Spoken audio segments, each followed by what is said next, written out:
اس بندے کا کردار اعلیٰ سے اعلیٰ ہوتا جاتا ہے، تو پھر کیا ہوتا ہے کہ اس کو اس نے قرآن کریم کا مقصد پورا کر دیا، قرآن کو پڑھنے کا مقصد پورا کر دیا۔ اور پیارے دوستو، یہ حقیقت ہے کہ آج ہم جس دور میں سے گزر رہے ہیں، یہ مختصر زندگی جس دور میں سے گزرتے ہوئے گزار رہے ہیں، یہ دور انتہائی آزمائشوں کا دور ہے، ایمان پر آزمائشوں کا دور ہے، اعلیٰ اخلاق پر آزمائشوں کا دور ہے، اعلیٰ کردار پر آزمائشوں کا دور ہے، نفسا نفسی کا دور ہے، اور سب سے بڑھ کر آلائشوں سے بھرا ہوا دور ہے۔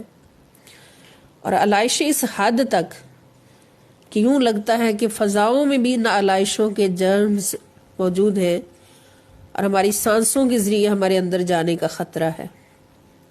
اور اگر یہ حقیقت ہے تو پھر اس کا علاج کیسے ہوگا؟ ان آلائشوں سے ہم یونیورسٹیز میں چلے جائیں، ہم مخلوط تعلیم والے اداروں میں چلے جائیں، تو وہاں پر یہ آلائشیں ہمیں بھرپور نظر آتی ہیں، حالانکہ جو علم کے مرکز ہیں وہاں تو ایسی بات کا گزر ہی ناممکن ہونا چاہیے۔ ہم دنیا میں پھر کے دیکھ لیں، اسلامی ممالک میں، غیر مسلم ممالک میں، جہاں بھی، تو ان آلائشوں کے ڈھیر لگے نظر آتے ہیں۔ تو ان سے پھر کیسے بچا جائے؟ اپنے اگلی نسلوں کو کیسے بچایا جائے؟ تو اس کا راستہ ہمارے پاس یہی ہے کہ ہم قرآن کریم سے اور نبی کریم صلی اللہ تعالیٰ علیہ وآلہ وسلم کی ذات اقدس سے صحبتیں حاصل کریں، قرآن کی صحبتیں حاصل کریں، نبی پاک صلی اللہ تعالیٰ علیہ وسلم کی بارگاہ اقدس کی صحبتیں حاصل کریں۔ تو یہ صحبتیں ہم کیسے پا سکتے ہیں؟ کہ ہم مل بیٹھ کر خود یہ صحبتیں بنائیں، قرآن کریم سے فیض حاصل کرنے کے لیے مل بیٹھ کر ہم یہ کام کریں، تو یہی اس کا علاج ہو سکتا ہے۔ اور اسی طرح سے ممکن ہے کہ ہمارے اندر بھی اگر ایسے جرمز خدا نخواستہ پہنچ جائیں، انتہائی آلائشوں، بے حیائیوں، فحاشیوں کے ہماری اگلی نسلوں کے اندر، تو ان کا خاتمہ ساتھ ساتھ ہوتا رہے، اور ہم ان پاک صحبتوں سے اپنے آپ کو پاک کرتے رہیں، اور انشاءاللہ وہ دن آئے کہ جب ہمارا باطن بھی، ظاہر بھی پاک ہو جائے، اور باطن ظاہر سے بھی زیادہ پاک ہو جائے۔ اب اگر ہم حقیقت کو سمجھیں تو یہ بات روز روشن کی طرح عیاں ہوتی ہے۔ اس دنیا سے گزرتے ہوئے ہم اپنی زندگی کا تجربہ بھی دیکھیں اور اس حقیقت کو جانیں، تو یہ بات واضح ہوتی ہے کہ نیکی کرنا بہت آسان ہے، نیکی کرنا بہت آسان ہے، مگر گناہ سے بچنا اور ہر حرام سے بچنا مشکل ہے۔ نیکی کرنا، نماز پڑھنا ہے، روزہ رکھنا ہے، حج کرنا ہے، عمرہ کرنا ہے، زکوٰۃ دینا ہے، یہ باتیں آسان ہیں، ہم گھر بیٹھے آسانی سے کر لیتے ہیں، لیکن گناہ کو چھوڑنا مشکل کام ہے، حرام کو چھوڑنا مشکل کام ہے، اور جس نے یہ مشکل کام کر لیا اس نے قرآن کا مقصد پورا کر دیا۔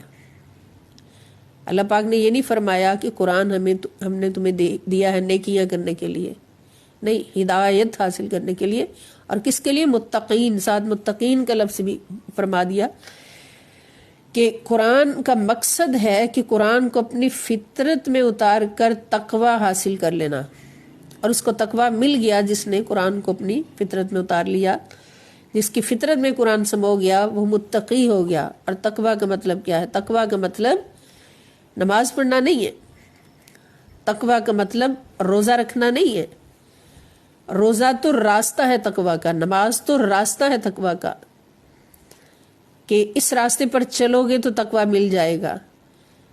تقوی کیا ہے؟ تقوی ہے ہر گناہ کو چھوڑنے کا نام، ہر حرام کو چھوڑنے کا نام۔ یعنی ہم اس کو متقی نہیں کہہ سکتے جو 5 وقت کا نمازی ہے اور رمضان کا روزہ دار ہے، حاجی ہے، سب کچھ کرتا ہے، ہر عبادت کرتا ہے، اس کو متقی نہیں کہہ سکتے۔ متقی اس کو کہتے ہیں کہ جس نے زندگی میں ہر گناہ کو چھوڑ دیا، ہر حرام کو ترک کر دیا وہ متقی ہے۔ تو پھر ہم خود سوچتے ہیں، خود اندازہ کریں، جائزہ لیں اپنی زندگیوں سے کہ نماز پڑھنا مشکل ہے یا چغل خوری چھوڑنا مشکل ہے، نماز پڑھنا مشکل ہے یا جھوٹ چھوڑنا مشکل ہے، یا حرام کا ڈھیر سامنے لگا ہے اور دل چاہ رہا ہے کہ حرام ہے تو حرام صحیح، نعوذ باللہ، کثرت تو ہے نا، حرام کی کثرت کو دیکھ کر اس کی طرف دل مائل ہو جاتا ہے۔ تو حرام چھوڑنا مشکل ہے یا نماز پڑھنا مشکل ہے؟ نماز پڑھنا آسان ہے، حرام چھوڑنا مشکل ہے۔ نماز پڑھنا آسان ہے، جھوٹ چھوڑنا مشکل ہے۔ تو جس دن یہ اللہ کی نافرمانی کا ہر کام چھوٹ گیا، اس دن اے بندے تجھے متقین کی صف میں شامل کر دیا گیا اور قرآن پڑھنے کا مقصد پورا ہو گیا۔ گویا قرآن کریم بھی پڑھتے رہے، حافظ بھی بنتے رہے، حفظ بھی کر لیا، پڑھاتے بھی رہے، لیکن جھوٹ بولنا نہیں چھوڑا، دوسروں کو دھوکہ دینا نہیں چھوڑا، کسی کا دل دکھانا نہیں چھوڑا، چغل خوریاں نہیں چھوڑی، تو پھر قرآن پڑھنے کا مقصد پورا نہیں ہوا، کیونکہ تقوی حاصل نہیں ہوا۔ تو قرآن کریم پڑھنے کا مقصد انہوں نے ہی پورا کیا جنہوں نے قرآن پڑھتے پڑھتے تقوی حاصل کر لیا، متقین بن گئے۔ اس لیے کہ قرآن کریم ہمیں تعلیم ہی وہ دیتا ہے، ہماری تربیت ہی یہ کرتا ہے کہ تمہارے اندر سے ہر برائی ختم ہو جائے۔ اور اس کے لیے ہم دیکھ رہے ہیں کہ ہر صورت کے اندر، قرآن کریم کے ہر حصے کے اندر اللہ پاک نے ایسی تربیت فرمائی اپنے بندوں کی، بالخصوص مومنوں کی، مسلمانوں کی۔ تو یہ تقوی کا حصول ہمیں ان دو صحبتوں سے نصیب ہو سکتا ہے، ایک قرآن کریم کی صحبت اور دوسری رسول کریم صلی اللہ تعالی وسلم کی صحبت۔ اور یہ دونوں چیزیں ہم سے دور نہیں، دونوں چیزیں ہم سے دور نہیں، ہر وقت ہر لمحہ ہمارے پاس ہے، قرآن ہمارے پاس موجود ہے، گھروں میں موجود ہے، اور دوسرے نبی کریم صلی اللہ تعالی علیہ وآلہ وسلم بھی ہر لمحہ ہماری جانوں سے بھی زیادہ قریب ہیں۔ اب قرب پانا کیسے ہے کہ حضور علیہ الصلوۃ والسلام سے جتنی محبت کریں گے اتنے ہی حضور کے قریب ہوں گے، اور جتنا قریب ہوں گے اتنی صحبت حضور کی نصیب ہوگی۔ اور محبت کی دلیل کیا ہے؟ محبت کی دلیل صرف درود پاک کثرت سے پڑھنا نہیں ہے، نمازیں کثرت سے پڑھنا نہیں، محبت کی دلیل ہے نبی کریم صلی اللہ تعالی علیہ وآلہ وسلم کے رنگ میں رنگ جانا، کہ ہر گناہ کو چھوڑ دینا۔ نیکیاں کرنا حضور کی محبت کی دلیل نہیں ہے، صرف نیکیاں کرنا حضور کی محبت کی دلیل نہیں ہے، بلکہ محبت کی دلیل ہے ہر گناہ کو چھوڑنا، جیسے نبی کریم صلی اللہ تعالی علیہ وآلہ وسلم کی حیات طیبہ پاک صاف ستھری، اسی طرح اپنے آپ کو پاک صاف ستھرا کر لینا، یہ حضور کی محبت کی دلیل ہے۔ تو جب یہ رنگ ہوگا ہمارا تو پھر انشاءاللہ صحبت قرآن بھی ہمارے پاس ہے، صحبت رسول پاک صلی اللہ تعالی علیہ وآلہ وسلم بھی ہمارے پاس ہے۔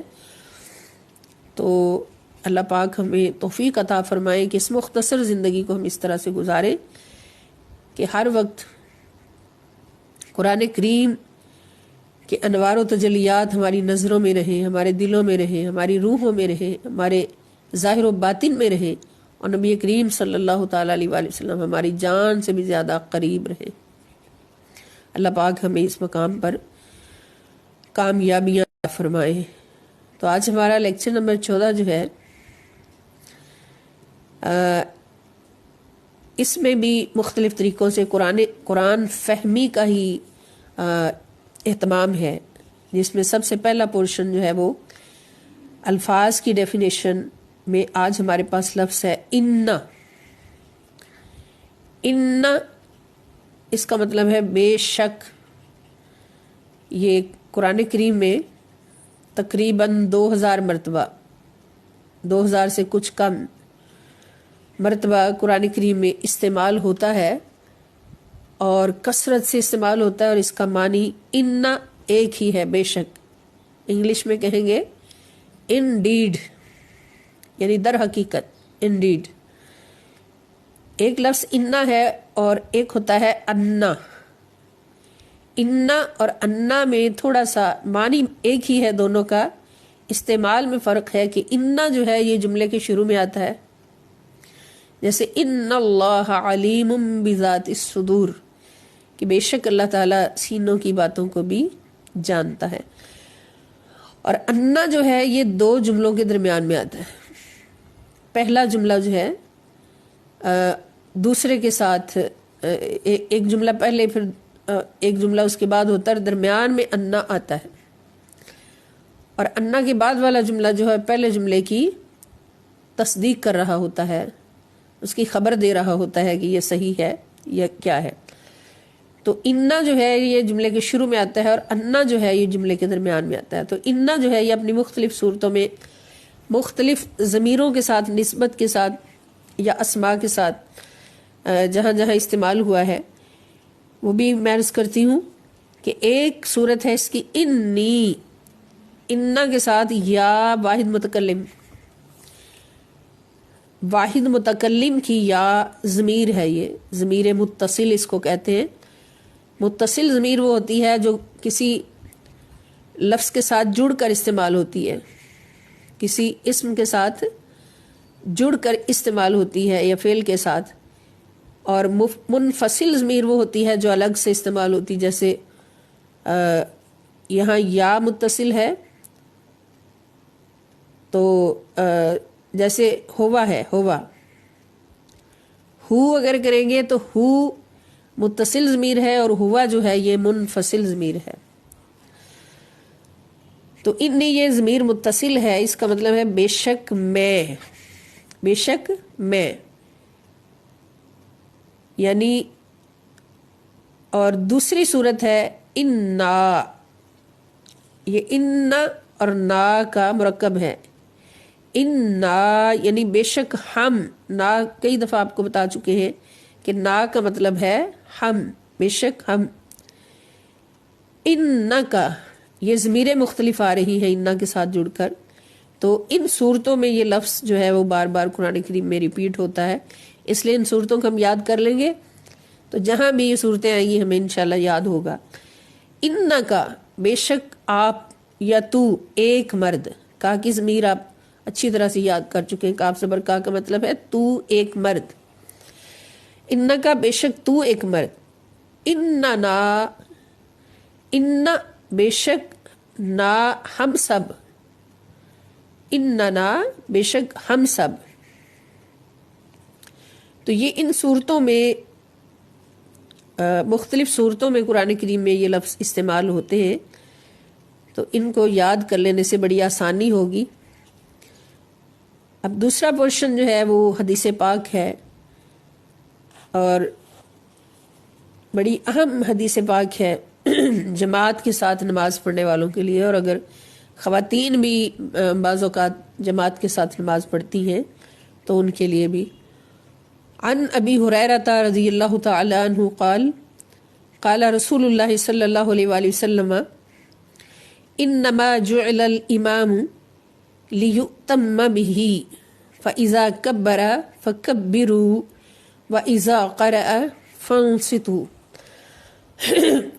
انما بے شک جعل بنایا گیا ہے یا بنایا جاتا ہے، الامام امام، یعنی بے شک امام کو مقرر کیا گیا ہے، لیؤتم بہ تاکہ اس کی اقتداء کی جائے، اس کو امام مانا جائے. امام وہ ہوتا ہے جس کی اقتداء کی جائے، یعنی امام جو کرے گا اس کے پیچھے سب نے چلنا ہوگا. امام سے پیش قدمی جائز نہیں ہے، جو امام کرے گا تو پچھلے والوں کا بھی وہی ادا ہوگا. تو امام اس لیے مقرر کیا گیا ہے کہ اس کی اقتداء کی جائے. فَإِذَا كَبَّرَ، اب اقتداء کیا ہے، امام کی اقتداء کیسے کرنی ہے. فَإِذَا پس جب کبرا وہ تکبیر کہے، یعنی اللہ اکبر کہہ کے نماز کو سٹارٹ کرے یا نماز کے درمیان میں بھی جہاں جہاں تکبیر کہے، فَكَبِّرُوا تو تم بھی ساتھ تکبیر کہو. جب امام تکبیر کہے تو پیچھے جو مقتدی ہیں وہ بھی تم سب بھی تکبیر کہو. وَإِذَا اور جب قرأ وہ قرات کرے، تلاوت کرے، یعنی جب امام تلاوت کرے فانصتو تو تم خاموش ہو جاؤ. یعنی اس کے اندر باجماعت نماز پڑھنے کا طریقہ جو ہے وہ نبی کریم صلی اللہ تعالی علیہ وآلہ وسلم نے فرمایا، سکھایا کہ جب امام کے پیچھے ہم نماز ادا کر رہے ہیں تو اس کی اقتدا کرنی ہے. اور امام کی اقتدا کیسے ہونی ہے کہ جب وہ تکبیر پڑھے تو تم پر لازم ہے کہ پیچھے نماز پڑھنے والے بھی تکبیر کہیں، اللہ اکبر کہیں، اور ثنا بھی پڑھیں. جیسے امام صاحب خاموشی سے ثنا پڑھیں گے، اس طرح ہر مقتدی بھی ثنا پڑھے گا. اور اس کے بعد جب تلاوت کرے امام سورۃ الفاتحہ شریف اور ساتھ دوسری سورت کی تلاوت کرے تو پھر مقتدی سب پر لازم ہے کہ وہ خاموش ہو جائے. وہ کچھ نہیں پڑھیں گے، وہ خاموشی سے کھڑے رہیں گے، اور امام جو کچھ پڑھے گا وہی پڑھے گا. یہ فرض ہے اور جماعت کا یہی تصور ہے، اور اسی سے جماعت جو ہے مکمل ہوتی ہے. باجماعت نماز اگر پیچھے کھڑے ہونے والے تلاوت خود کریں گے، ساتھ ساتھ کریں گے، تو پھر وہ ان کی نماز نہیں ہوگی. امام صاحب کی نماز تو ہو جائے گی لیکن پچھلوں کی نماز نہیں ہوگی. اب اگر فرض کریں امام صاحب نسیان ہو گیا ہے، کوئی نماز میں کوئی ایسی غلطی ہو گئی جس پر سجدہ سہو لازم ہو گیا، تو پھر سب پر وہ لازم ہوگا. اگر امام پر سجدہ سہو لازم ہوا تو ہر مقتدی پر لازم ہوگا اور وہ اس کے ساتھ ادا کریں گے. اور پھر امام صاحب جب نماز پڑھا رہے ہیں، امامت کروا رہے ہیں، تو امام سے پہلے مقتدی کوئی عمل نہیں کر سکتا. مثلا رکوع میں جانا ہے، رکوع کرنا ہے، تو کوئی مقتدی امام سے پہلے رکوع میں نہیں جا سکتا. پہلے امام صاحب جھکیں گے، پھر پیچھے سارے مقتدی. اسی طرح سجدہ میں، اسی طرح قعدہ میں کہ رکوع سے اٹھنا ہے، سجدے سے اٹھنا ہے، تو ہر صورت مقتدی جو ہے وہ امام کی پیروی کرے گا، امام سے پیچھے رہے گا. حتیٰ کہ سلام پھیرنا ہے نماز میں، نماز سے باہر آنے کے لیے، تو تب بھی امام پہلے سلام پھیریں گے تو پھر پیچھے مقتدی جو ہیں وہ سلام پھیریں گے. یہ اقتدا اس طرح سے ہوتی ہے، نماز باجماعت اس طرح سے ہوتی ہے. پھر جماعت جو ہے وہ صرف مرد کروا سکتا ہے جو شریعت کے تمام معاملات پر پورا اترتا ہو، اور عورت جو ہے وہ امامت نہیں کروا سکتی. رمضان شریف میں خاص طور پر لوگ سوچتے ہیں، والدین جنہوں نے بچیوں کو قرآن کریم حفظ کروایا ہوتا ہے، کہ وہ بچی جو ہے نماز تراویح جماعت کے ساتھ پڑھائے اور پیچھے ہم پڑھ لیں یا لوگ اکٹھے ہو کے پڑھ لیں. تو اس میں یہ ہے کہ بچی امامت نہیں کروا سکتی، صف کے اندر کھڑے ہو کر قرآن کی تلاوت کر کے تو سارے اکٹھے نماز پڑھیں، جیسے باقی پڑھتے ویسے اس کی بھی نماز ہے، امامت نہیں کروا سکتی. اور بعض علماء کرام یہ فرماتے ہیں کہ جب ایک بچی قرآن کریم پڑھے گی، تلاوت کرے گی، اور باقیوں کو تو یاد نہیں ہوگا، وہ خاموش کھڑے رہیں گے، تو پھر خاموش رہنا باقی لوگوں کے لیے، ایک کے سوا باقیوں کے لیے خاموش رہنا یہ صرف امامت میں اور باجماعت نماز میں جائز ہے، اور جو صرف مردوں کی ہوتی ہے، خواتین کی نہیں ہوتی. لیکن بعض علماء کرام فرماتے ہیں کہ چلے ایک نیکی کا کام ہو رہا ہے، ایک بچی قرآن سنا رہی ہے، باقی سن رہے ہیں، تو ان کو اجازت دے دی جائے. بہرحال عورت کی جماعت جو ہے وہ نہیں ہوتی، جائز نہیں ہے. مرد کی جماعت جائز ہے، مرد امام بن سکتا ہے، عورت امام نہیں بن سکتی. اسی طرح صلاۃ التسبیح جب ہم پڑھتے ہیں رمضان شریف میں، تو یہاں پر ہم نے دیکھا ہے کہ بعض مقامات پر بہنیں جمع ہو جاتی ہیں اور ایک بہن بلند آواز سے پڑھتی جاتی ہے کلمہ شریف سبحان اللہ والحمد للہ ولا الہ الا اللہ واللہ اکبر، اور باقی خاموشی سے سنتی رہتی ہیں. یا جو صورت وہ پڑھتی درمیان میں سورہ فاتحہ کے ساتھ صورت پڑھنی ہوتی تو باقی خاموشی سے سنتی رہتی ہے، تو یہ بھی جائز نہیں ہے۔ جب ہم اجتماعی طور پر صلاۃ التسبیح پڑھے، بہت اجر و ثواب ہے، پڑھنی چاہیے، لیکن ہر بہن یہ خیال رکھے کہ اس نے اپنی نماز کے کلمات خود پورے کرنے ہیں۔ اگر کوئی ایک بلند آواز سے پڑھ رہی ہے اور اس کے پیچھے مقصد یہ ہے کہ بعض ایسے بھی لوگ ہوں گے جن کو گنتی یاد نہ رہے یا کلمہ بار بار پڑھتے ہوئے بھول جائے، ان کی خاطر ہم پڑھ رہے ہیں، تو پھر پیچھے جو کھڑے ہیں وہ اس کے ساتھ ساتھ اس کلمے کو پورا کریں، خود بھی پڑھیں۔ تو پوری نماز جو ہے اس کی ادائیگی خود کرنی ہے اور خاموش نہیں رہنا۔ خاموش رہیں گی، کچھ نہیں پڑھیں گی تو پھر ان کی نماز نہیں ہوگی۔ تو یہ چھوٹی چھوٹی باتیں ہیں جن کو ہم نے یاد رکھنا ہے۔ تو اس حدیث پاک سے ہمیں جو مضامین سمجھ آئے ہیں، نمبر 1 یہ کہ امام کی اقتداء ہر حال میں لازم ہے، یعنی امام کی اقتداء ہر حال میں لازم ہے کہ امام کے پیچھے رہنا ہے، امام سے پیش قدمی نہیں کرنی۔ اور اقتداء آپ کو بتا دیا کہ تکبیروں کے ساتھ تکبیر پڑھنی ہے ہم نے، مگر تلاوت جو ہے وہ امام خود کرے گا۔ اور پھر جب اتحیات میں بیٹھتے ہیں تو تب بھی ہم نے خود پڑھنا ہے سارا، اتحیات سے لے کے ربنا آتنا فی الدنیا حسنۃ وفی الآخرۃ حسنۃ وقنا عذاب النار تک پورا تشہد میں جو کچھ بھی پڑھنا ہم نے خود پڑھنا ہے، اور سجدہ اور رکوع کی تسبیحات بھی خود پڑھنی ہے، خود بھی پڑھنی ہے۔ اور باقی تلاوت جو ہے، تلاوت قرات کے بارے میں حکم ہے کہ وہ صرف امام کرے گا، مقتدی نہیں کرے گے۔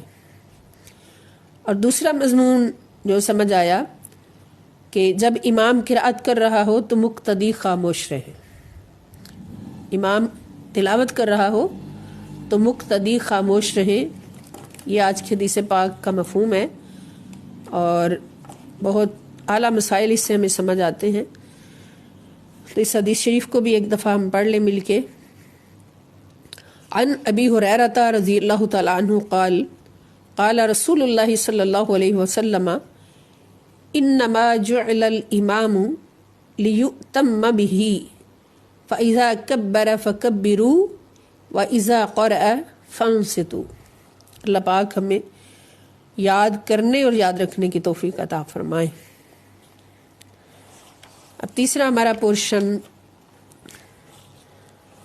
سورہ حجرات الحمدللہ الکریم پڑھ رہے ہیں کہ قرآن کریم ہماری تربیت فرما رہا ہے، وہی تربیت جو میں نے ابھی عرض کیا کہ قرآن کا مقصد تقوی حاصل کرنا ہے، اور تقوی کا مطلب نیکیاں کرنا نہیں، تقوی کا مطلب ہر گناہ سے بچنا ہے۔ تو جو ہر گناہ سے بچ گیا اس نے تقوی کا مقصد پورا کر دیا، قرآن پڑھنے کا مقصد پورا کر دیا۔ تو اس سورہ مبارکہ میں بھی اللہ پاک ہماری یہی تربیت فرما رہے ہیں کہ اسلامی معاشرہ جو ہے ہر فساد سے پاک ہونا چاہیے۔ اور پیچھے جو ہم نے سبق پڑھا اس میں یہی فرمایا گیا کہ اگر مومنین کے 2 گروہ آپس میں لڑ پڑے، 2 میں تصادم ہو جائے تو ان میں صلح کرواؤ، اور پوری کوشش کرو صلح کروانے کی، اور اگر ان میں سے کوئی صلح پر راضی نہ ہو تو پھر مظلوم کا ساتھ دو ظالم کے خلاف، حتیٰ کہ وہ اللہ کی طرف لوٹ آئے، اللہ کے حکم کی طرف لوٹ آئے۔ جب لوٹ آئے تو پھر اس کو معاف کر دو، ان کے درمیان صلح کروا دو۔ اور اس کے بعد فرمایا کہ اگر 2 بھائی آپس میں لڑ پڑے، 2 بھائیوں کا آپس میں جھگڑا ہو جائے تو ان کے درمیان بھی صلح کرواؤ۔ لیکن اس سے آگے جب ہم تربیتی پوائنٹ پہ آتے ہیں تو اسلام ہماری ایسی تربیت فرماتا ہے کہ ان اسباب کو ہی ختم کرنے کی کوشش کرتا ہے اسلام کہ جن اسباب کی بنیاد پر فساد اور شر یہ سب کچھ پیدا ہو اور لڑائیاں جھگڑے پیدا ہوں۔ تو یہی تربیت ہے اللہ اور اس کے رسول صلی اللہ تعالی علیہ وآلہ وسلم کی کہ برائیوں کے اسباب کو اللہ پاک نے پہلے روکا، ان پر تربیت فرمائی تاکہ برائی پیدا ہی نہ ہو۔ اللہ پاک فرماتے ہیں کہ انما المؤمنون اخوۃ، بے شک مومن سارے آپس میں بھائی بھائی ہیں. فَأَصْلِحُوا بَيْنَ أَخَوَيْكُمْ، پس تم صلح کرواؤ اپنے دو بھائیوں کے درمیان، اپنے دو بھائیوں کے درمیان صلح کرواؤ. وَاتَّقُوا اللَّهَ، اور ڈرتے رہو اللہ تعالیٰ سے، لَعَلَّكُمْ تُرْحَمُونَ، تاکہ تم پر رحم کیا جائے، تم اللہ کی رحمت کے، اللہ کی طرف سے رحم کے مستحق ہو جاؤ. اب اس میں بھی اللہ پاک نے ہمیں یہ تربیت فرمائی کہ مسلمان مومن جہاں جہاں بھی ہے، دنیا کے جس خطے میں بھی ہے، وہ سب آپس میں بھائی بھائی ہیں اور تمہارے بھی بھائی ہیں. اس لیے اگر دو بھائی آپس میں لڑ پڑیں تو فوراً ان کے درمیان صلح کرا دو. اب لڑائی ہو سکتی ہے، جب دنیا میں رہ رہے ہیں نفس و شیطان کے حملے بھی موجود ہیں، تو لڑائی ہو سکتی ہے، دو گروہوں میں بھی ہو سکتی ہے، دو بھائیوں میں بھی ہو سکتی ہے، تو فوراً ان کے درمیان صلح کراؤ.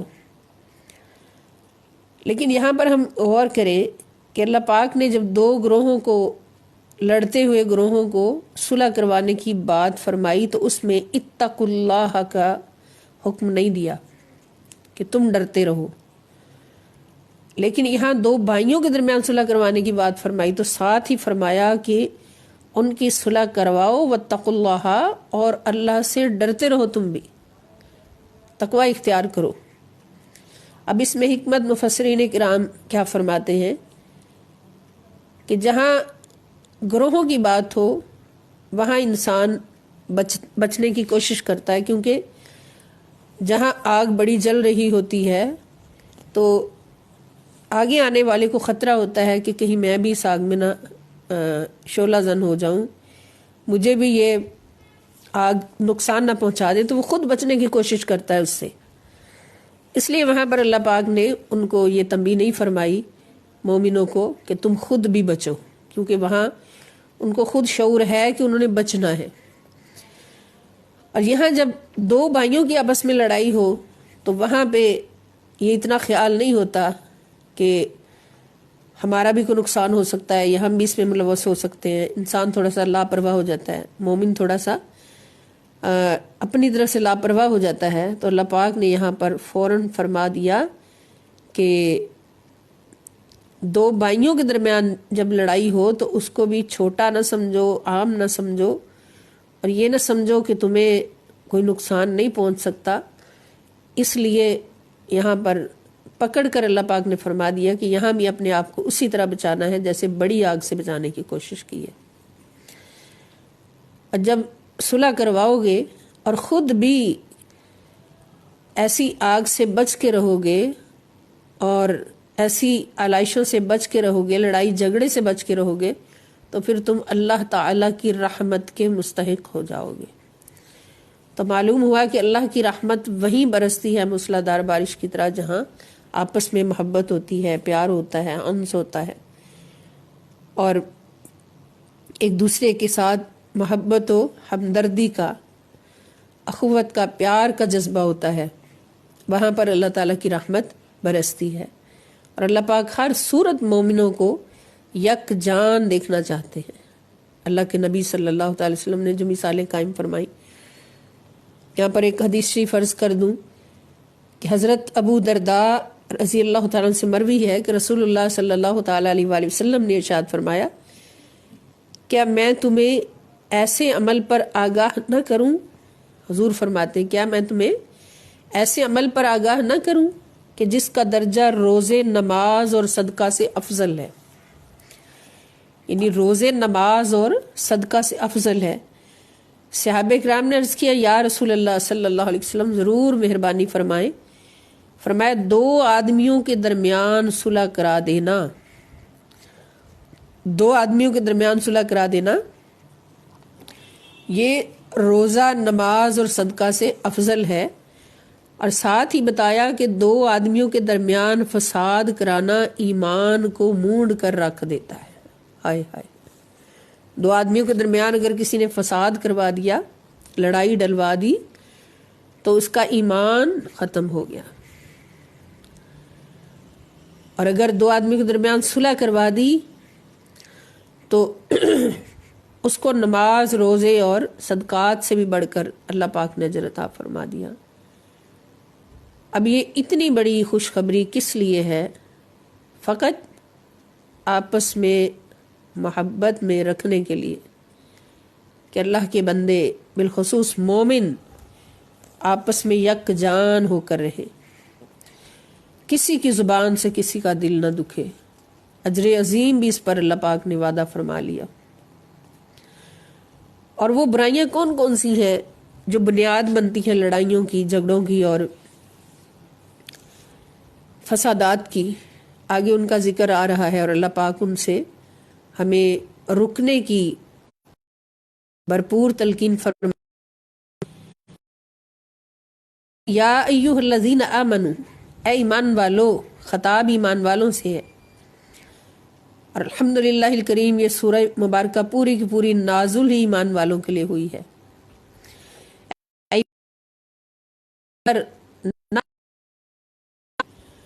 یسخر تمسخر سے، یہ بھی اردو میں لفظ استعمال ہوتا ہے مذاق اڑانا۔ نہ مذاق اڑائے قوم، کوئی قوم یعنی مردوں کی ایک جماعت، من قوم دوسری جماعت کا، مردوں کی ایک جماعت دوسری جماعت کا مذاق نہ اڑائے۔ عسا، ہو سکتا ہے، ان یکونوا، کہ وہ ہوں، یعنی جن کا مذاق اڑایا جا رہا ہے وہ خیرن، بہتر ہوں، منہم، ان سے جو مذاق اڑا رہے، جن کا مذاق اڑایا جا رہا ہے وہ ان سے بہتر ہوں جو مذاق اڑا رہے ہیں۔ اب دیکھیے یہ کتنا بڑا سبب ہے معاشرے میں فساد کا، کہ کوئی ایک بندہ دوسرے کا مذاق اڑائے۔ جب کوئی کسی کا مذاق اڑائے گا وہ آگے سے جواب دے گا، لڑائیاں ہوں گی، اور لڑائی بڑھتے بڑھتے کہاں کہاں پہنچ جائے گی۔ اس لیے اسلام نے فساد کو ختم کرنے کے لیے فساد کے اسباب کو ہی ختم کیا سب سے پہلے۔ فرمایا ایمان والو، تم مردوں میں سے کوئی مرد دوسروں کا مذاق نہ اڑائیں، ولا نساء، اور نہ ہی عورتیں مذاق اڑائیں، من نساء، دوسری عورتوں کا۔ عسا، ہو سکتا ہے، ان یکنہ، کہ وہ بہتر ہوں، وہ عورتیں ہوں، خیرن، بہتر، جن کا مذاق اڑایا جا رہا ہے، منہن، ان سے جو مذاق اڑانے والی ہیں، وہ ان سے کہیں بہتر ہوں۔ اب اس میں دیکھیں کہ اکثر مقامات پر یہ ہوتا ہے کہ کوئی دعوت جب اللہ پاک عطا فرماتے ہیں تو مردوں عورتوں کو اکٹھا، مذکر کا صیغہ استعمال فرما کے مردوں عورتوں کو اکٹھے اس کی تلقین فرماتے یا دعوت فرماتے، لیکن یہ کام جو مردوں سے زیادہ عورتوں میں زیادہ ہوتا ہے، مردوں سے زیادہ عورتوں میں ہوتا ہے، اس کے لیے اللہ پاک نے مردوں کو الگ تلقین فرمائی اور عورتوں کو الگ رکھا، تاکہ عورتیں جان جائیں کہ کسی کا مذاق اڑانا جو ہے وہ کتنا بڑا فعل بد ہے، اس سے بچنا ہے۔ اور اس پر اللہ تعالیٰ نے ہمیں الگ سے ہمارے گروہ کو تلقین فرمائی ہے، کیونکہ عورتیں ہی زیادہ چلتے، کسی کا چلنے کا مذاق اڑا دیا، کسی کے بولنے کا، کسی کے لباس کا، کسی کے چال چلن کا مذاق کسی صورت میں اڑا دیا۔ تو اس لیے نبی پاک صلی اللہ علیہ وسلم فرماتے ہیں کہ زبان سے مذاق کرنا، نقلیں اتار کر اس کا منہ چڑھانا، اس کے لباس یا رفتار یا گفتار پر ہنسنا، یہ سب جائز نہیں ہے، ممنوع ہے۔ تو یہاں پر مردوں کو الگ خطاب ہے، عورتوں کو الگ خطاب ہے۔ اسے پتہ چلا کہ یہ ایسا ایک فعل ہے کہ جو بڑے فساد کا باعث بن سکتا ہے، اس لیے اللہ پاک نے الگ الگ تربیت فرمائی۔ تو ولا تلمزو، اب دوسری برائی کون سی جس سے ہم نے بچنا ہے؟ لا تلمزو، نہ عیب لگاؤ، انفسکم، اپنے لوگوں پر، ایک دوسرے پر، اپنے لوگوں پر۔ اب یہاں انفسکم کہا کہ تمہارے نفس، تمہاری جانیں، یعنی کہ جن پر تم عیب لگاؤ گے وہ تمہارے اپنے ہیں، مومن ہیں، مسلمان ہیں۔ تو لمز کا مطلب کیا ہے کسی کی عیب جوئی کرنا، کسی کے منہ پر اس کی عیب جوئی کرنا، کہ کسی کے اندر کوئی عیب نظر آ جائے یا نہ بھی ہو تو اس کا عیب نکال کر اس سے منہ پہ بتا دینا کہ تیرے اندر یہ عیب ہے۔ اللہ پاک نے یہ نہیں فرمایا کہ دوسروں پر عیب نہ لگاؤ، فرمایا اپنی جانوں پر، اپنے نفسوں پر عیب نہ لگاؤ، یہ دوسری برائی ہے۔ اور وَلَا تَنَابَزُوا بِالْأَلْقَابِ، اور نہ ہی پکارا کرو برے برے القاب کے ساتھ کسی کو پکارو، کہ برے القاب کے ساتھ بھی کسی کو نہ پکارو، یعنی کسی کو برا کہتے ہیں۔ تو لا تنابزو اس ہی بن گیا جیسے کسی اندھے کو کی ایک آنکھ نہ ہو اس کو کانا کہنا، اور ایسے القاب سے پکارنا جس سے ان کو تکلیف پہنچے، ایسا جس سے اس کو تکلیف پہنچے، کوئی چھوٹے کہہ دینا، کوئی لمبا ہو اس کو الگ نام دے دینا، تو یہ سارے افعال تشریح ہیں، برے افعال ہیں، ان کو ختم کرنا ہے تاکہ معاشرے سے فساد ختم ہو اور امن و سکون کی فضا پیدا ہو۔ وَلَا تَنَابَزُوا بِالْأَلْقَابِ، اور برے برے القاب کے ساتھ کسی کو نہ پکارو۔ بئس بعد الایمان، اللہ پاک فرماتے ہیں بئس، بہت برا ہے، کتنا برا ہے، الاسم الفسوق، فاسق کا نام لینا، یعنی خود فاسق کا نام پسند کرنا۔ ایمان لانے کے بعد، ایمان لانے کے بعد اپنے آپ کو فاسق کہلانا بہت برا ہے۔ اس سے میں پتہ چلا کہ جس کے اندر یہ خوبیاں ہوں گی، یہ برائیاں جن کا ذکر گزرا اللہ پاک نے، ان سے مذاق ہے، مذاق اڑانا ہے، کسی پر الزام لگانا ہے، عیب لگانا ہے، کسی کو برے القاب سے پکارنا ہے، تو یہ برائیاں جس کے اندر کون ہوگا؟ وہ فاسق ہوگا۔ اور ایک مسلمان جو کلمہ طیبہ کا اقرار کر کے اسلام میں داخل ہو چکا ہے، مومن بن چکا ہے، تو اس کے شان شان نہیں کہ اس کے نام کے ساتھ فاسق کا لفظ آئے۔ اور یہ یاد رکھیں کہ جس کے اندر یہ برائیاں ہیں اس کو اللہ پاک پھر فاسق کی مار کر دیتے۔ تو پھر بتائیں کہ ان برائیوں سے بچنا تقویٰ ہے، تقویٰ نہیں ہے کہ نماز ہم پڑھتے رہے، روزہ رکھتے رہے، مگر ہماری زبان دوسروں کے عیب بھی نکالتی رہے اور دوسروں کو برے القاب سے بھی خدا نخواستہ پکارتی رہے، تو پھر ہم کون ہوئے؟ نعوذ باللہ، پھر ایسے لوگ فاسقین میں شمار ہوتے ہیں۔ اور اللہ نہیں چاہتا کہ میرا کوئی مومن بندہ جو ہے وہ فاسق بن جائے۔ اللہ پاک فرماتے ہیں بہت برا ہے۔ جیسے ایک ماں بڑے پیار سے اپنے بچوں کو سمجھاتی ہے کہ بیٹا آپ حافظ ہیں، آپ کی شان نہیں ہے کہ آپ نماز نہ پڑھیں، آپ حافظ ہیں، آپ کی شان نہیں ہے کہ آپ قرآن کی تلاوت نہ کریں، آپ کے شان نہیں ہے کہ آپ یہ گناہ کریں یا وہ کام کریں۔ تو اس طرح اللہ پاک بڑے پیار سے ہمیں سمجھا رہے ہیں کہ آپ چونکہ مومن ہو، ایمان لا چکے ہو، اس لیے تمہارے شان نہیں ہے کہ تمہیں فاسق کہا جائے، اللہ کو یہ پسند نہیں ہے کہ تمہیں فاسق کہا جائے۔ اور اگر ایمان والے ہو کر ایسی برائیاں کرو گے، اپنی زبان سے دوسروں کو تکلیف پہنچاؤ گے، تو پھر کیا ہوگا کہ تمہارے نام کے ساتھ فاسق لگا دیا جائے گا، نعوذ باللہ من۔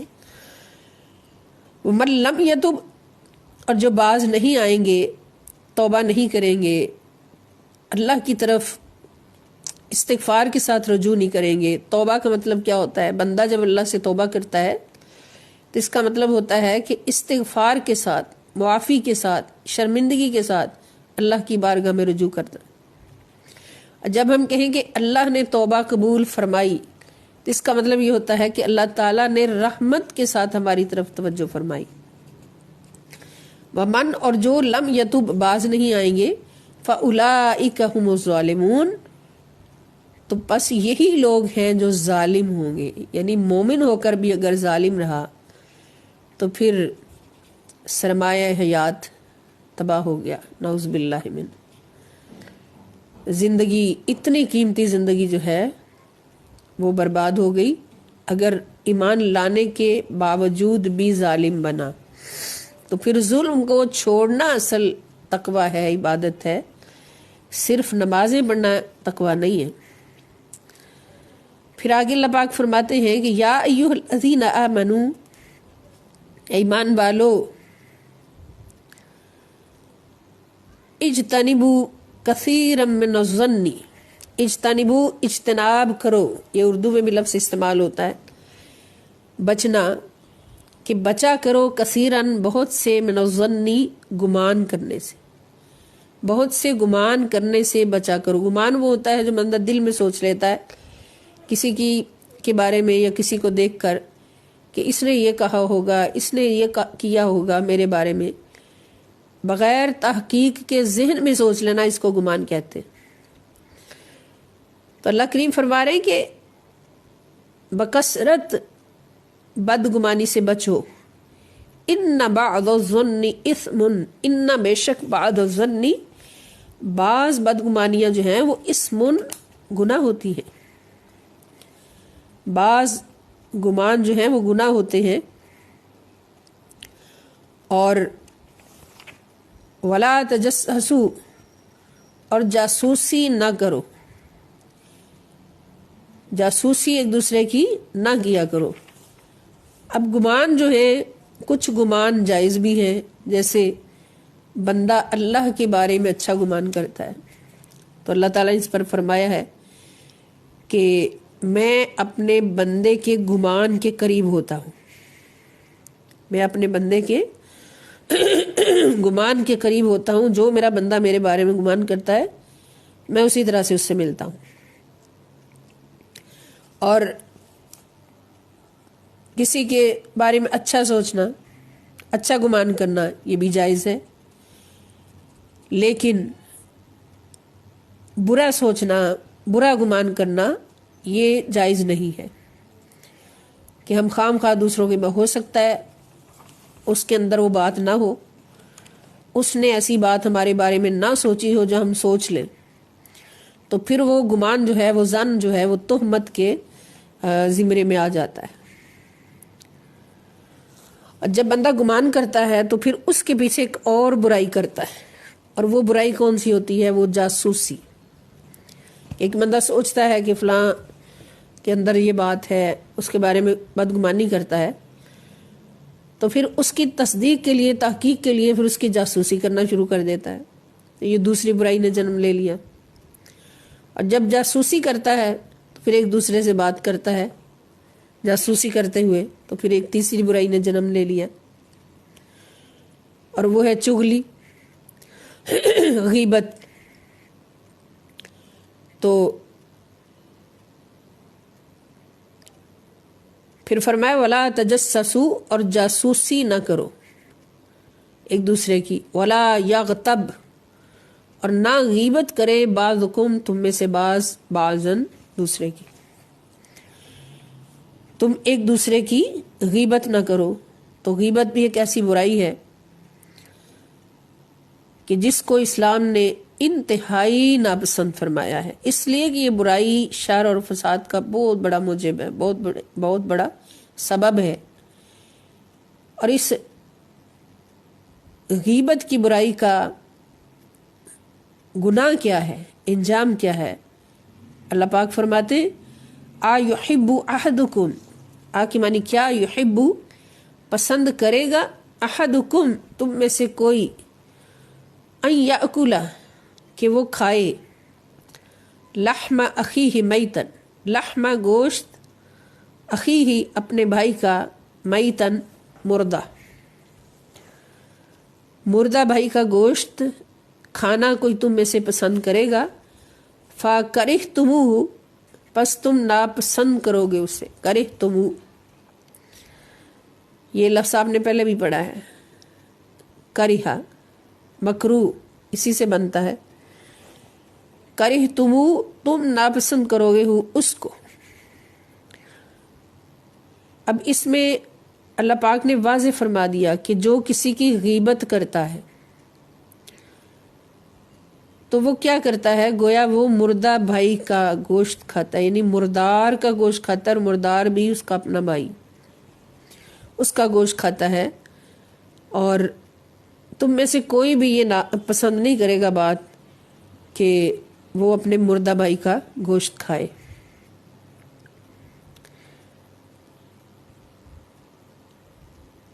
واتقوا اللہ، اور ڈرتے رہو اللہ تعالیٰ سے، ان اللہ تواب الرحیم، بے شک اللہ تعالیٰ بہت توبہ قبول فرمانے والا اور ہمیشہ رحم فرمانے والا ہے، ہمیشہ رحم فرمانے والا ہے۔ اب اس میں ہم دیکھ رہے ہیں کہ اپنے مسلمان بھائی کی پردہ پوشی اس کا حکم ہے کہ اگر کسی کے اندر کوئی عیب نظر بھی آئے تو اس کا عیب نکالو نہیں، اس کی جاسوسی نہ کرو اس کے عیب کے پیچھے، اور اس عیب کو تلاش کرنے کے لیے اس کی غیبت نہ کرو، اس کے بارے میں بدگمانی کرو گے تو وہ بھی اس کے اوپر ایک تہمت ہوگی، عیب ہوگا۔ حضور صلی اللہ تعالی وسلم فرماتے ہیں کہ من ستر مسلمن سترہ اللہ یوم القیامت، کہ جس نے دنیا میں اپنے کسی بھائی کا عیب چھپایا، اللہ تعالیٰ عیب چھپانے کی ہمیں تلقین فرماتے ہیں، عیب کھولنے کی نہیں، اس لیے کہ عیب کھولیں گے معاشرے میں فساد ہوگا، پھر وہ ہمارے عیب بیان کرے گا، ہم اس کے کریں گے، وہ ہمارے کرے گا، تو فساد بڑھتا جائے گا۔ اور جس نے، اللہ پاک نے اتنا بڑا وعدہ فرمایا تھا کہ معاشرہ جو ہے یہ فساد سے پاک رہے، کہ جس نے ایک مسلمان بھائی کا عیب چھپایا، اللہ تعالیٰ قیامت کے دن اس کا عیب چھپائیں گے۔ سبحان اللہ، کتنا بڑا یہ اجر ہے۔ اور پھر نبی کریم صلی اللہ تعالیٰ علیہ وآلہ وسلم سے جب پوچھا صحابہ اکرام نے کہ حضور چغلی جو ہے، اگر کسی کے اندر کوئی بات موجود ہو اور اس کو ہم بیان کریں، تو حضور علیہ الصلوۃ والسلام نے فرمایا کہ غیبت وہ ہوتی ہے کہ جس کو، جو آپ نے کسی مسلمان بھائی کے پیٹھ پیچھے بات کی ہے دوسرے سے اور بعد میں اس نے سنی تو اس کو تکلیف پہنچی، اس کو غیبت کہتے ہیں۔ تو صحابہ نے پوچھا حضور اگر وہ بات اس کے اندر موجود ہو، تو آقا علیہ الصلوۃ والسلام نے فرمایا تو یہ غیبت ہے، اور اگر وہ بات اس کے اندر موجود نہیں ہے اور جھوٹی بات اس پہ لگا دی تو یہ تہمت ہے، بہتان ہے، اور بہتان کی سزا جہنم ہے، بہتان لگانے کی سزا جہنم ہے۔ اس لیے اللہ پاک نے اتنی بڑی تنبیہ ہمیں فرمائی کہ جب تم غیبت کرتے ہو تو اس وقت کیا کرتے ہو، اس وقت تم مردہ بھائی کا گوشت کھاتے ہو، اور مردہ بھائی کا گوشت کھانا کون گوارا کرے گا۔ اس پر یہ ایک واقعہ کہ ایک مرتبہ حضور صلی اللہ تعالی علیہ وآلہ وسلم نے یہ واقعہ اس انداز سے بیان فرمایا کہ جب معاذ نے اعتراف زنا کیا، یعنی ایک شخص حضور کے دور میں اس نے زنا کر لیا اور آ کے حضور علیہ السلام سے عرض کی کہ میرے اوپر حد جاری کریں، تو 3 بار اس نے نبی کریم صلی اللہ تعالی علیہ وآلہ وسلم سے یہ عرض کی۔ حضور چاہ رہے تھے کہ چلو یہ اللہ تعالیٰ سے معافی مانگ لے، اللہ پاک معاف کر دیں گے، لیکن جب اس نے 3 بار اصرار کیا کہ میرے سے زنا ہو گیا ہے، حضور میرے پر حد جاری فرمائیں، وہ سرخرو ہونا چاہتا تھا، تو حضور علیہ السلام نے حد جاری فرمائی،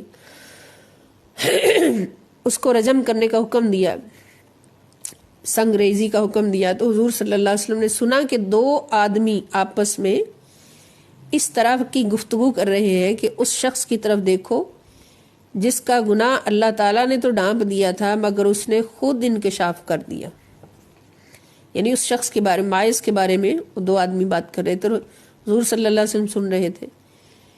پھر اسے اس طرح سنگسار کیا گیا جس طرح کتے کو کیا جاتا ہے، یعنی یہ وہ بات کر رہے تھے آدمی۔ حضور صلی اللہ علیہ وسلم یہ بات سنی اور خاموش رہے۔ پھر کچھ وقت نبی کریم صلی اللہ علیہ وسلم چلتے رہے، یہاں تک کہ ایک مردار گدھے کے پاس سے گزرے، ایک گدھا مرا پڑا تھا۔ فرمایا کہ فلاں فلاں آدمی کہاں ہیں؟ ان دونوں آدمیوں کو بلایا. ان دونوں نے عرض کیا یا رسول اللہ صلی اللہ علیہ وسلم ہم حاضر ہیں. فرمایا اترو اور اس مردار گدھے کو کھاؤ. استغفر اللہ. وہ کہنے لگے اے اللہ کے نبی صلی اللہ علیہ وسلم اس مردار کو کون کھاتا ہے؟ حضور نے فرمایا فما نلتما من عرض اخیکما آنفا اشد من الاکل منہ والذی نفسی بیدہ انہ الآن لفی انہار الجنت ینغمس فیہا. سبحان اللہ. یعنی تم مردہ گدھا کھانے سے تو نفرت کرتے ہو لیکن اپنے بھائی کی عزت پر جو تم نے حملہ کیا ہے وہ اس مردار کو کھانے سے بھی زیادہ بدتر ہے. اس کے بارے میں جو بات کی ہے. اور یہ کیا تھا؟ یہ چغلی تھی، یہ غیبت تھی. پھر فرمایا کہ اس ذات کی قسم جس کے قبضہ قدرت میں میری جان ہے وہ تو اس جنت کی نہروں میں نہا رہا ہے. سبحان اللہ. جس پر حد جاری ہو گئی اس نے حد کروائی کس لیے؟ تاکہ میں آخرت کی سزا سے سرخرو ہو جاؤں. یہ مصطفیٰ صلی اللہ علیہ وسلم کی تربیت تھی کہ دنیا میں اپنے جرم کی سزا لے لی اور آخرت کی سزا سے بچ گئے. تو حضور نے فرمایا وہ تو جنت کی نہروں میں نہا رہا ہے. اور اس میں کوئی شک نہیں کہ غیبت گناہ ایسا گناہ ہے جس کا شمار کبیرہ گناہوں میں ہوتا ہے. غیبت ایک کبیرہ گناہ ہے. اللہ پاک ہمیں ہمیشہ اس سے بچنے کی توفیق عطا فرمائے. اور ہم بھول چوک کے کر جاتے ہیں یا جان بوجھ کر بھی کر جاتے ہیں تو کوئی شخص جب غیبت کر بیٹھے تو اس کو چاہیے کہ وہ سچی توبہ کرے اور جس کی غیبت کی ہے اس سے بخشوا لے، اس سے معافی مانگ لے. اور حضرت حسن بصری رحمۃ اللہ تعالی علیہ فرماتے ہیں کہ غیبت کا کفارہ یہ ہے کہ جس کی غیبت تم نے کی ہے اس کے لیے بکثرت مغفرت کی دعا کریں. یعنی اس کے لیے مغفرت کی دعا کریں تو تب بھی وہ غیبت معاف ہو جائے گی. اللہ پاک ہمیں معاف فرمائے. دنیا میں رہتے ہوئے پتہ نہیں کیا کیا ہو جاتا ہے. اور قرآن کریم ہماری یہی تربیت فرماتا ہے کہ اے مومن تیری یہ شان نہیں کہ تیری زبان سے کسی کی غیبت ہو. اس لیے کوشش کرنی ہے آج سے ہم نے کہ اپنے آپ کو غیبت سے بچا کے رکھنا ہے انشاءاللہ الکریم اللہ کے فضل سے.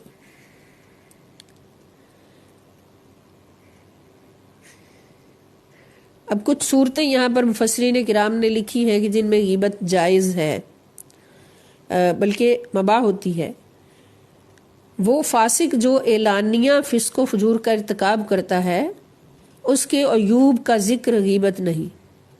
یعنی ایک فاسق ہے جو اعلانیہ گناہ کرتا ہے اور دوسروں کو بھی اس میں ملوث ہونے کا راستہ ملتا ہے تو اس کے بارے میں اس کے عیوب کا دوسروں سے ذکر کرنا کہ فلاں بندے کے اندر یہ عیب ہے اس لیے اس سے بچ کے رہے، کسی کو بچانے کے لیے اس کا ذکر کرنا یہ غیبت جائز ہے. اور جو شخص حیا کی چادر اتار کر پھینک دے اس کی کوئی غیبت نہیں. یعنی جو بے حیا ہو نعوذ باللہ اور اس سے دوسروں کو بچانے کے لیے اس کی بات کرنا یہ بھی غیبت نہیں. اور پھر فاجر کی خرابیاں بیان کرنا تاکہ لوگ اس سے بچتے رہیں. کوئی فاسق و فاجر ہے اس کے اندر جو خرابیاں ہیں وہ بیان کرنا تاکہ لوگ اس سے بچیں تو یہ بھی غیبت نہیں. اس سے پتہ چلتا ہے کہ اس شخص کی غیبت ممنوع ہے جو اپنی پردہ پوشی کرتا ہے. یعنی کوئی جرم ہو جائے تو اس کو چھپانے کی کوشش کرتا ہے اور اللہ تعالیٰ سے معافی کی طلب کرتا ہے، اس کی غیبت جو ہے وہ جائز نہیں ہے. اور اسی طرح کسی کا رشتہ کہیں ہو رہا ہو لڑکی کا یا لڑکے کا اور ہمیں پتہ ہو کہ جہاں رشتہ ہو رہا ہے ان کے اندر یہ خرابیاں ہیں تو ان خرابیوں کو بتانا بھی غیبت نہیں ہے. اس سے دوسروں کا بھلا ہو جاتا ہے. اگر کوئی شخص قاضی کے پاس دعویٰ کرتا ہے کہ جس کے ساتھ اس کا جھگڑا ہے اس کے اندر یہ عیب ہے تو اس میں بھی کوئی حرج نہیں، یعنی جس شخص کے ساتھ جھگڑا ہے اس کے عیب قاضی کو بتاتا ہے تو اس میں بھی حرج نہیں۔ جیسے ہندا نے حضور صلی اللہ علیہ وآلہ وسلم کی خدمت میں عرض کیا کہ ابو سفیان بہت بخیل آدمی ہے، مجھے اتنا نہیں دیتا جس سے میرا اور میرے بچوں کا گزر ہو سکے، اور کیا میں اس کے مال سے اس کی اجازت کے بغیر لے سکتی ہوں؟ تو حضور صلی اللہ علیہ وسلم فرمایا نعم فخذی، ہاں تو لے سکتی ہے۔ تو اس قسم کی بات کرنا بھی غیبت نہیں ہے۔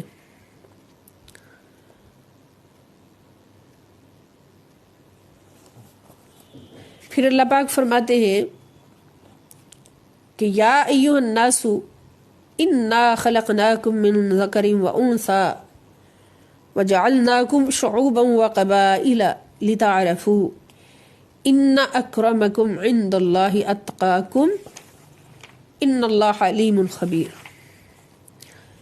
اب یہاں پر بھی جو اس وقت کے معاشرے میں ایک عام برائی تھی کہ اپنے آپ کو دوسروں سے بڑا سمجھنا، اپنے نسب پر حسب پر فخر کرنا، اپنے قبیلے پر فخر کرنا اور دوسروں کو اپنے سے کم سمجھنا، تو اس پر اللہ پاک نے تنبیہ فرمائی کہ اس تفاخر کو ختم کر دیا جائے۔ اسلام میں اس کا کہیں بھی تصور نہیں ہے۔ فرمایا یا ایھا الناس، اور یہاں پر پھر تمام انسانوں کو پکارا ہے، کیونکہ مومن کے اندر تو یہ برائی ہو نہیں سکتی، یہ برائی عام انسانوں کے اندر۔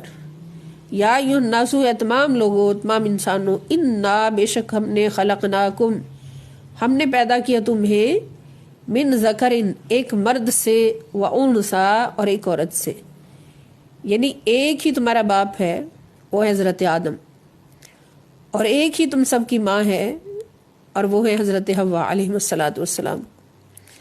وجعلناکم، اور ہم نے تمہیں بنایا، شعوباً قومیں، وقبائل اور قبیلے۔ شعوب شعب کی جمع ہے، اس کا مطلب ہے قوم۔ وقبائل اور قبیلے بنایا، لتعارفوا تاکہ تمہاری آپس میں پہچان ہو، تم ایک دوسرے کو پہچان سکو۔ یہ قوم اور قبیلہ، کوئی راجپوت ہے، کوئی ارائی ہے، کوئی جٹ ہے، یہ ساری قومیں اور قبیلے صرف تعارف کے لیے بنے ہیں، بیسیکلی تم سب ایک ہو اور ایک ہی ماں باپ کی اولاد ہو، اس لیے فخر کی گنجائش ہی نہیں۔ ان اکرمکم، بے شک تم میں سب سے زیادہ عزت والا، عند اللہ، اللہ کے نزدیک وہ ہے، اتقاکم، جو تم میں سب سے زیادہ پرہیزگار ہے، سب سے زیادہ گناہوں سے بچنے والا ہے، سب سے زیادہ حرام سے بچنے والا ہے، سب سے زیادہ متقی ہے، پاک ہے، وہ تم میں سب سے زیادہ عزت والا ہے۔ کوئی خاندان، کوئی قبیلہ، کوئی حسب و نسب، یہ کسی کو بھی معزز نہیں کرتا، بلکہ اللہ کی بارگاہ میں عزت جو ہے اور اعلیٰ مقام جو ہے وہ فقط ایک ہی بنیاد پر ہے، اور وہ بنیاد ہے تقوی۔ حضرت بلال حبشی رضی اللہ تعالیٰ عنہ ایک حبشی غلام، اور کس مقام پر پہنچے کہ نبی کریم صلی اللہ تعالیٰ علیہ وآلہ وسلم نے فرمایا بلال تم سب سے پہلے جنت میں جاؤ گے، اور سب سے پہلے جنت میں وہی جائے گا کہ جو سب سے زیادہ متقی اور پرہیزگار ہوگا۔ یہاں عرب کے بڑے بڑے قبائل جو اپنے آپ کو بہت بڑا سمجھتے تھے کہ ہم سے بڑا کوئی نہیں، تو اللہ پاک نے ان کو ایک معیار بتا دیا کہ اللہ کی بارگاہ میں بڑائی کا معیار نہ کوئی ظاہری حسن ہے، نہ مال و دولت ہے، نہ حسب و نسب ہے، نہ خاندان ہے، نہ کوئی دنیا کی جائیدادیں، بادشاہتیں ہیں۔ اللہ کی بارگاہ میں بڑائی کا معیار صرف تقوی ہے، ہر گناہ سے بچنا ہے، نبی پاک صلی اللہ تعالیٰ علیہ وآلہ وسلم کی سچی غلامی کرنی ہے دل و جان سے۔ تو ان اکرمکم عند اللہ اتقاکم، بے شک تم میں سب سے زیادہ عزت والا اللہ کے نزدیک کون ہے؟ جو سب سے زیادہ پرہیزگار ہے۔ ان اللہ، بے شک اللہ تعالیٰ، علیم، خوب جانتا ہے، خبیر، اور ہر کسی کے باطن سے باخبر ہے، ظاہر سے بھی باطن سے بھی باخبر ہے۔ یعنی اللہ سب کو جانتا ہے کہ بڑا کون ہے اور چھوٹا کون ہے، متقی کون ہے اور بغیر تقوی کے کون ہے، یہ اللہ سب کو جانتا ہے۔ اس لیے تم خود کوئی اپنے آپ کو بنا ہی نہیں سکتا کہ میں بڑا ہوں۔ قالت الاعراب آمنا، قالت کہا، الاعراب اعرابیوں نے، آمنا ہم ایمان لے آئے ہیں۔ قل آپ ان سے فرما دے، لم تؤمنوا ابھی تم ایمان نہیں لائے، ولیکن قولوا اسلمنا لیکن تم کہو کہ ہم اسلام میں داخل ہوئے ہیں، ہم اسلام میں مسلمان ہوئے ہیں، اسلام میں داخل ہوئے ہیں۔ ولما، واو اور لما، ابھی تک نہیں۔ لم اگر اکیلا لم ہو تو اس کا مطلب ہوتا ہے نہیں۔ میں نے عرض کیا تھا کہ فعل مضارع کے شروع میں لم داخل ہو تو اس کو نفی ماضی میں بدل دیتا ہے، تو لم سے لما جب بن جائے تو اس کا مطلب ہوتا ہے کہ ابھی تک نہیں۔ یدخل داخل ہوا، الایمان و ایمان، فی قلوبکم تمہارے دلوں میں، ابھی ایمان تمہارے دلوں میں داخل نہیں ہوا، ابھی تو تم صرف مسلمان ہوئے ہو۔ اور یہ کون لوگ تھے جو مدینہ کے دیہات سے آئے اور انہوں نے آ کے اسلام قبول کیا اور احسان جتلانا شروع کر دیا کہ ہم مسلمان ہوئے ہیں، ہمیں یہ دے یہ ہمیں وہ دے۔ نبی پاک صلی اللہ تعالیٰ علیہ وآلہ وسلم سے انہوں نے مختلف فرمائشیں شروع کر دی اور احسان جتلانا شروع کر دیا کہ ہم مسلمان ہوئے ہیں، ہمارا احسان ہے تم پر کہ ہم نے تمہارا دین قبول کیا ہے۔ تو اللہ پاک فرما رہے ہیں کہ ان سے کہو، یہ نہ کہیں کہ ہم مومن ہوئے، ایمان والے ہو گئے، نہیں، بلکہ یہ تو ابھی مسلمان ہوئے ہیں اور ایمان ابھی ان کے دلوں میں داخل نہیں ہوا۔ اور ایمان کب داخل ہوگا، تم مومن کب بنو گے؟ وَإِن تُطِيعُوا اللَّهَ، اور اگر تم اطاعت کرو گے اللہ تعالیٰ کی، وَرَسُولَهُ، اور اس کے رسول صلی اللہ علیہ وسلم کی، لا یلدکم، تو وہ کمی نہیں کرے گا، من اعمالکم شیئا، تمہارے اعمال میں سے کسی چیز کی بھی کمی نہیں کرے گا، تمہیں ہر عمل کا نیک بدلہ عطا فرمائے گا۔ اور اس سے معلوم ہوا کہ صرف کلمہ پڑھ کے اسلام میں داخل ہو جانا ایمان نہیں ہے۔ جیسا کہ میں نے عرض کیا تھا کہ کسی نے کسی بابا جی سے پوچھا کہ مسلمان اور مومن میں کیا فرق ہے، تو انہوں نے فرمایا کہ مسلمان وہ ہے جو اللہ کو مانتا ہے، بس لا الہ الا اللہ پڑھا، محمد رسول اللہ صلی اللہ علیہ وسلم پڑھا، اسلام میں داخل ہو گیا۔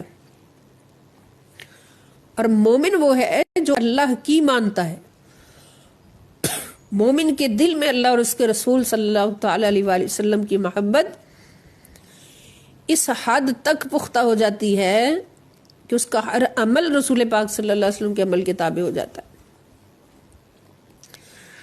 اتباع جب تک نہ ہو، اتباع رسول صلی اللہ تعالی علیہ وآلہ وسلم جب تک نہ ہو تو ایمان مکمل نہیں ہوتا۔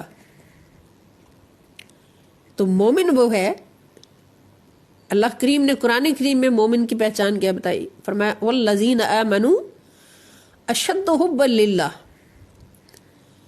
کہ ایمان والے وہ ہیں جو اللہ سے شدید ترین محبت کرتے ہیں، اللہ سے اتنی محبت کرتے ہیں کہ ان کے دلوں میں سوائے اللہ کے کچھ بھی نہیں ہوتا۔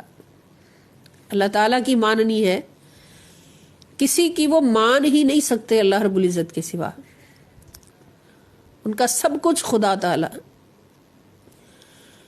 اللہ پاک نے جو پہچان بتائی، والذین آمنوا اشد حبا للہ، اشد حبا، یعنی اللہ کا عشق ان کے دلوں میں کوٹ کوٹ کر بھرا ہے۔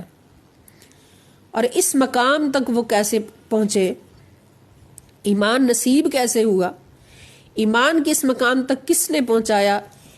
اس کی تصریح ہمیں حدیث پاک سے ملتی ہے کہ رسول اللہ صلی اللہ تعالیٰ علیہ وآلہ وسلم سے جب پوچھا صحابہ کرام نے کہ حضور ایمان کیسے مکمل ہوتا ہے، اس مقام پر بندہ کیسے پہنچتا ہے، کہ اللہ پاک خود فرما دیتے ہیں کہ یہ وہ بندہ ہے جس کے دل میں ایمان ہے، اور ایمان کی پہچان کیا ہے کہ اس کا دل میرے عشق سے کوٹ کوٹ کر بھرا ہے۔ اللہ کی شدید محبت کس دل میں آتی ہے، وہی دل ایمان والا ہے۔ تو حضور علیہ السلام نے فرمایا کہ لا یؤمن احدکم حتی اکون احب الیہ من والدہ وولدہ والناس اجمعین حتی من نفسہ، کہ تم میں سے ایمان کے اس مقام پر وہی پہنچتا ہے کہ اللہ خود فرمائے کہ اس کا دل میرے عشق سے کوٹ کوٹ کر بھرا ہے۔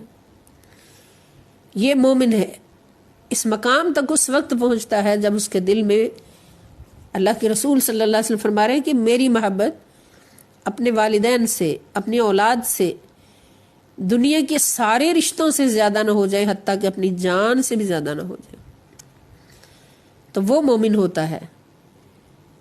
تو پھر اپنے اسلام لانے کا احسان کون جتلا سکتا ہے؟ یہاں پر اللہ پاک نے فرق بتا دیا مسلمان اور مومن کا، کہ جو نیا مسلمان ہوا ہے وہ کہہ رہا جی میرا احسان ہے میں مسلمان ہو گیا، لیکن مومن ہمیشہ یہ کہتا ہے کہ مولا تیرا احسان ہے کہ تو نے مجھے ایمان عطا کیا، یا رسول اللہ یہ آپ کا احسان ہے کہ آپ نے ہمیں ایمان پر چلایا، ایمان کا راستہ دکھایا اور ہمارے دلوں میں ایمان کوٹ کوٹ کر بھر دیا۔ اللہ کی محبت، اللہ کی شدید ترین محبت کا نام ایمان ہے، اور وہ شدید ترین محبت دلوں میں بھرنے والا کون ہے؟ خدا کی قسم وہ محبوب خدا محمد مصطفیٰ صلی اللہ علیہ وآلہ وسلم، کہ حضور علیہ السلام نے ہمارے دلوں میں، مومنوں کے دلوں میں اللہ تعالیٰ کی شدید محبت کو بھرا، تو ہمارے دل اس قابل ہوئے کہ اللہ پاک نے ان کو مومن قرار دیا اور فرما دیا یہ وہ دل ہیں جن کے اندر سے خدا ملتا ہے۔ کسی نے پوچھا تھا نا کہ یا اللہ تو کہاں سے ملتا ہے، کہاں تلاش کروں؟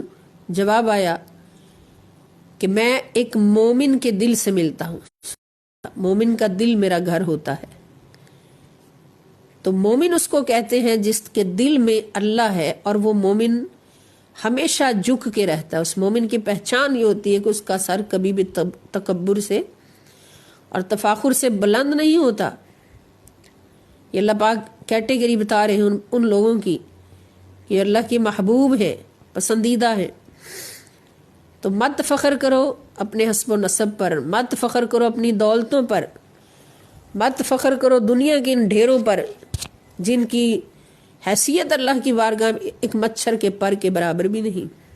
اللہ پاک فرماتے کہ اگر اس دنیا کے مال و دولت کی حیثیت میری نظر میں ایک مچھر کے پر کے برابر بھی ہوتی تو میں کافر کو ایک ذرا بھی عطا نہ کرتا۔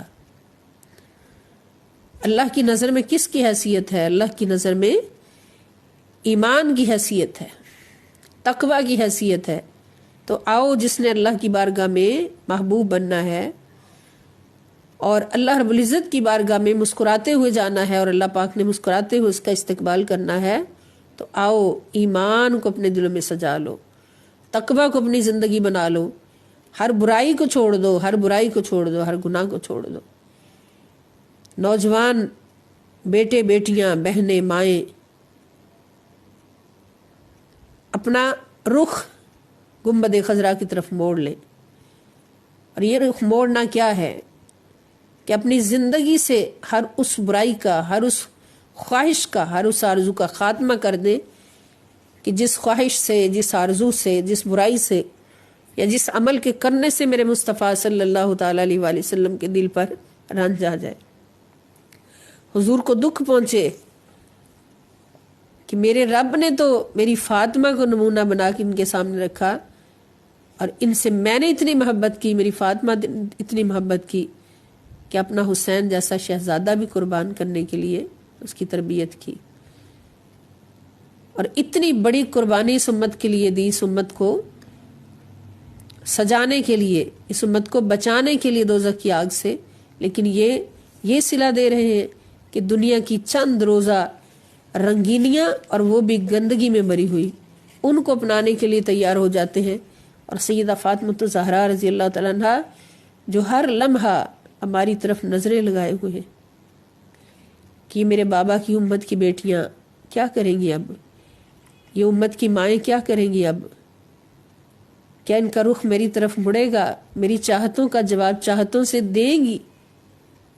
تو خدا کی قسم وہ خوش نصیب مائیں ہیں، وہ خوش نصیب بہنیں ہیں، وہ خوش نصیب بیٹیاں ہیں کہ جن کو سیدہ فاطمہ الزہرا رضی اللہ تعالیٰ عنہ کی دعوتیں یاد ہیں اور وہ سیدہ کی دعوت پر لبیک کہتے ہوئے اپنی ہر آرزو کو قربان کرنے کے لیے تیار ہیں، ہر گندے لباس کو اتارنے کے لیے تیار ہیں۔ سیدہ فاطمہ الزہرا رضی اللہ تعالیٰ عنہ کا پسندیدہ لباس پہننے کے لیے تیار ہیں۔ میری ماؤں بہنوں اور بیٹیوں اور میرے بھائیوں اور بیٹوں، یہ تھوڑی سی زندگی، مختصر زندگی ہم پڑھ رہے ہیں کہ 100 سال زندگی گزارنے کے بعد بھی جب بندہ قبر میں جاتا ہے فرشتے پوچھتے ہیں کم لبثت، کتنی دیر رہے ہو دنیا میں؟ تو جواب دیتا ہے لبثت یومن او بعد یوم، کہ میں تو صرف ایک دن یا دن کا آدھا حصہ گزار کے آیا ہوں۔ اس چھوٹی سی زندگی کی خاطر اپنی آرزوؤں کو اتنا گندا کر لینا، اتنا گندا کر لینا کہ بھول ہی جانا کہ میں انسان ہوں، بھول ہی جانا کہ میں مسلمان ہوں، یہ بھول جانا کہ میرے سر کے اوپر ایک نبی کا ہاتھ ہے، وہ رحمت للعالمین نبی صلی اللہ تعالی وسلم، جو ابھی بھی محبتوں سے حسرتوں سے ہماری طرف دیکھ رہے ہیں اور ہمارا انتظار کر رہے ہیں کہ آؤ میرے امتیوں، میری کالی کملی رحمتیں لے کے تمہارے لیے کھڑی ہے، موجود ہے، میرے ہاتھ ابھی بھی تمہارے دعاؤں کے لیے اٹھے ہیں، آؤ میری طرف آ جاؤ، آؤ میری طرف آ جاؤ، دوزخ سے بچ جاؤ، جنت میں آ جاؤ۔ سوچ لیں ہم چند لمحوں کے لیے تو انشاءاللہ ہماری زندگی بدل جائے گی۔ ہمارے پاس کوئی کمی نہیں ہے، تربیت کی کوئی کمی نہیں ہے، صحبتوں کی کوئی کمی نہیں ہے، اللہ پاک نے ہمیں گھروں میں سب کچھ عطا فرمایا ہے۔ بس عہد کر لے کہ ہم نے پاک ہونا ہے، پاک ہونا ہے، ناپاک نہیں ہونا۔ یاد رکھیں جب ہم کوئی گناہ کرتے ہیں ہم ناپاک ہو جاتے ہیں۔ اللہ والے تو کہتے ہیں کہ جس گھڑی تمہارا وضو نہیں ہوتا تم ناپاک ہوتے ہو۔ مومن کی شان نہیں ہے کہ بے وضو رہے، مومن وہ ہے جو ہر وقت باوضو رہتا ہے، اور وضو کس لیے کرتے ہیں؟ پاک ہونے کے لیے۔ تو پھر مومن کی یہ شان کیسے ہو سکتی ہے کہ وہ گناہوں کی آلائش سے ناپاک ہو جائے، وہ نافرمانیوں کی آلائش سے ناپاک ہو جائے؟ یہ مومن کی شان نہیں ہے۔ اس لیے میرے اللہ نے اتنا پیارا قرآن دیا، نبی پاک صلی اللہ علیہ وسلم کی سیرت دی، سیدہ فاطمہ الزہرا رضی اللہ تعالی عنہا کی سیرت دی، سیدہ زینب رضی اللہ تعالی عنہا کا کردار ہمیں دیا کہ اتنی بڑی تکلیفیں سہی مگر ایک لمحے کے لیے بھی اپنا ہاتھ باطل کے ہاتھ میں نہیں دیا، ایک لمحے کے لیے بھی کسی خدا کی دشمن کے ساتھ سمجھوتا نہیں کیا، نبی پاک صلی اللہ علیہ وسلم کے دشمن کے ساتھ سمجھوتا نہیں کیا، اسلام کے دشمن کے ساتھ سمجھوتا نہیں کیا۔ اور ہم کیسے ہیں کہ گھروں میں بیٹھے ہزاروں ہمارے پاس آسائشیں ہیں، سہولیات ہیں، سب کچھ ہے، لیکن سودے کس کے ساتھ ہو رہے ہیں؟ باطل کے ساتھ، نعوذ باللہ، اللہ کے دشمن کے ساتھ سودے ہو رہے ہیں، سمجھوتے ہو رہے ہیں۔ اللہ پاک ہمیں نبی پاک صلی اللہ علیہ وسلم کی لاڈلی کے صدقے اللہ تعالیٰ ہمیں اپنا پسندیدہ بندہ بننے کی توفیق عطا فرمائے۔ اور پھر اللہ پاک کا وعدہ ہے کہ جو بھی عمل تم کرو گے اللہ تعالیٰ اس کے اجر کو ضائع نہیں کرے گا، کیونکہ بے شک اللہ تعالیٰ بہت غفور الرحیم ہے، بخشنے والا اور ہمیشہ رحم کرنے والا ہے۔ اللہ پاک ہم سب کو توفیق عطا فرمائے۔ وما علیہ الا البلاغ المبین۔ اللهم ربنا تقبل منا إنك أنت السميع العليم وتب علينا إنك أنت التواب الرحيم فصلى الله تعالى على خير خلقه ونور عرشه وزينة فرشه سيدنا ومولانا محمد وعلى آله وأصحابه أجمعين برحمتك يا أرحم الراحمين۔ والسلام عليكم ورحمة الله وبركاته، وإلى اللقاء إن شاء الله۔